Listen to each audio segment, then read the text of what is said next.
Hi guys, DevilHunterXYZ, and for this movie review, I decided to go for the movie Hardcore Henry, which I recently just seen, and I gotta say, I was pretty impressed by all the intense action in it. I mean, it was to the point it was almost like a thrilling ride throughout the entire movie. And considering it's one of the few movies I think that's even first person, that just makes it pretty more interesting. So let's take a look.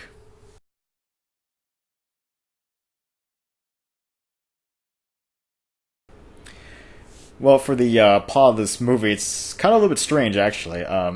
It focuses on Henry, who wakes up in a laboratory on an airship, and is getting put together by a scientist named Estelle, who is also Henry's wife. And while about to go undergo some procedures, the airship gets attacked by a group of mercenaries led by a man named Akin, who has telekinetic powers. He starts killing off all the scientists, destroying the airship, and tries to capture the both of them. But Henry and Estelle do manage to escape off of the airship and crash land back down to ground level on Earth. And unfortunately, though, Henry and Estelle do get separated. But Henry encounters a man named Jimmy, who kind of informs him about his robotic body and that he needs to get recharged before he dies. Because he only has like a few minutes or something like that. So basically, the first part of the movie is just Henry just trying to avoid all the mercenaries he can and trying to follow the different Jimmys. Yeah, there's more than one Jimmy. There's like a group of Jimmys all over the place helping him out. But it does take him to a brothel where he does get recharged. And then later on, Henry finds out that his wife Estelle is kidnapped by Akin, and of course Akin is using her as bait for Henry.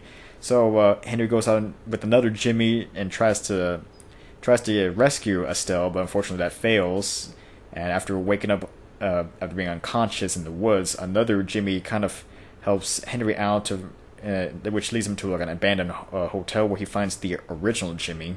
And Jimmy tells him that all these different clones are kind of like his avatars, since he can no longer walk or do anything anymore, and that Jimmy was kind of an original scientist that used to work for Akin. And the whole point was they were trying to create super soldiers. And yeah, unfortunately, the first batch that they created ultimately failed. And of course, Akin kind of crippled Jimmy.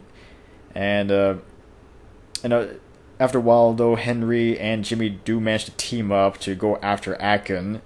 That is after escaping from the hotel with a huge firefight. Anyway, while they're at the building where Akin's at, Jimmy unfortunately gets killed off, and then Henry later finds out that everything he experienced was just nothing more than kind of an experiment or a simulation, and that his data was being used for the future soldiers that are being created. And so the rest of the movie is just a big fight against all the new super soldiers that are being mass produced, and it goes on top of the roofs, and it's like a huge giant battle. And eventually, though, Henry does come out on top, and he manages to kill off Akin. Well, as before, Akin reveals that Estelle was actually his wife, and Henry was just getting used. Yeah, but anyway. Yeah, Henry kills off Akin. He gets on the helicopter where his wife was at, and then he kills her off too. And that's basically how the movie just ends.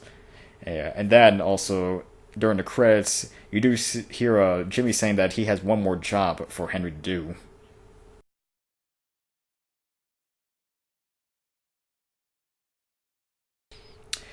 Well, for the pros, there are a few of them, and one right off the bat is the insane amount of action that this movie has. It's like they threw like a bunch of different action movies into one, because you get like hand-to-hand combat, you have shootouts, car chases, parkour, and all that in first person. That just kind of blows my mind on how much stuff they threw into this movie.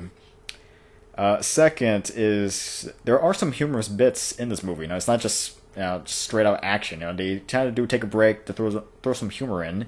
Like since Henry can't speak, he has to kind of express himself using hand motions. And then there are just times where it's just kind of funny trying to express how it is. Like when they ask him how's marriage, and he goes And then there's also another scene where he tries to ride a horse, and of course you had the dramatic, stereotypical type of music, for like riding on the horse, but it kind of gets shortly cut off when the horse throws Henry off, so that was kind of funny.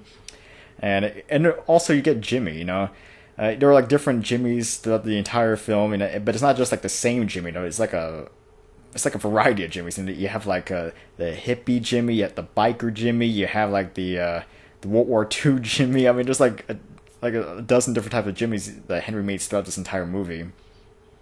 And for the third pro, I would say the immersion that you experience in this movie. All of it's in first person, and it kind of gets to the point where it's almost like a combination of Call of Duty meets Mirror's Edge, and it kind of really, it feels like you're playing a video game. That's kind of really how it is, and I'm pretty sure that's how a lot of people would say it too. It gets you really immersed into it, like you are Henry.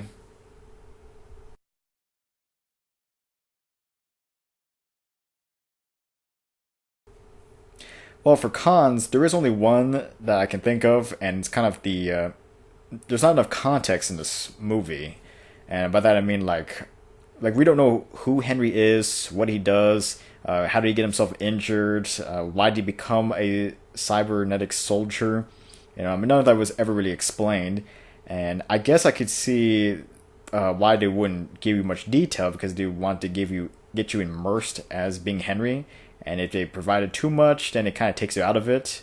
I mean, if that's the case, then fine, but there are also like some other questions, like why was Jimmy helping Henry to begin with? Like, what was the intention of helping Henry? Like, what was he going to get out of this?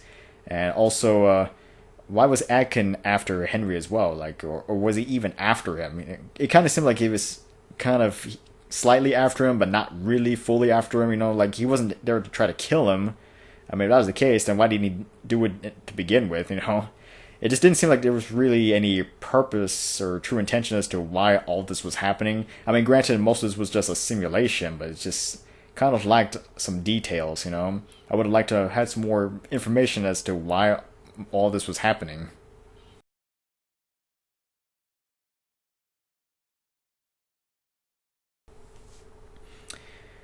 Well, for Hardcore Henry, I'd say it's a pretty interesting movie in that it's one of the first few first-person type movies, and I'm pretty sure there are some others out there, but none really comes to mind, I guess.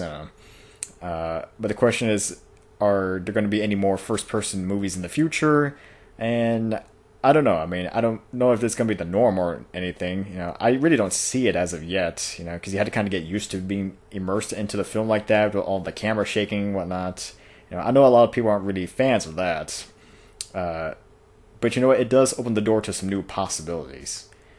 And with that, I'll give Hardcore Henry a final score of a 9 out of 10, saying that it's a really good action movie. I would highly recommend it if you love action. I mean, you will like this movie, trust me. So go out there, see it today, and be Henry, I guess. Well, this is DevilHunterXYZ, and until next time.